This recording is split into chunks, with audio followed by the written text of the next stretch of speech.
Tunaendelea na kufanya mahojiano na watu mbalimbali ambao wamefika hapa kwenye kongamano la Uni Summit. Nipo na kiongozi mwingine, ataenda kujitambulisha yeye ni nani. Habari kiongozi? Salama, habari ya asubuhi. Nzuri. Unaitwa nani? Mimi naitwa Yona Obadi Josefu, ni mwanafunzi wa maendeleo ya jamii bachelor mwaka wa 3 kutoka chuo cha Sikiza mtaa Hombolo. Lakini ni mwenyekiti wa umoja wa vijana wa Chama cha Mapinduzi katika tawi maalum la umoja wa vijana wa chuo cha Sikiza mtaa Hombolo. Ukiangalia hili kongamano limewalenga sana hususan vijana. Je, ni vitu gani ambavyo kijana anatakiwa kuvifanya akiwa chuo ili viweze kumsaidia kwenye maisha yake baada ya chuo? Jambo la kwanza, mwanafunzi akiwa pale chuo anatakiwa kwanza asome kwa bidii, lakini pia afuatilie yale ambayo anaelekezwa na walimu wake. Hii ni kutokana na kwamba ukiwa masomoni kwanza unajifunza mambo mengi, elimu ya maisha, lakini elimu ya afya yako. Kwa maana tulikuwa tunasoma pale wanafundisha ujasiriamali.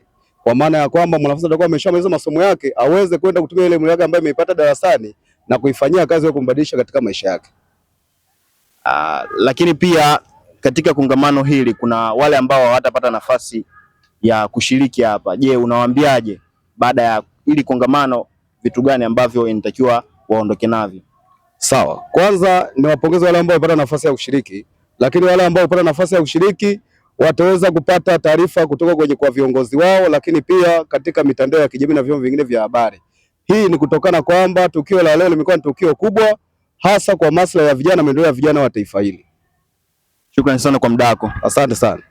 Asante, nilikuwa na mwenyekiti kutoka chuo cha mipango ya serikali Hombolo. Mimi naitwa Sakido kutoka Kido News, lakini pia bila kumsahau kameramani Bakoka OG.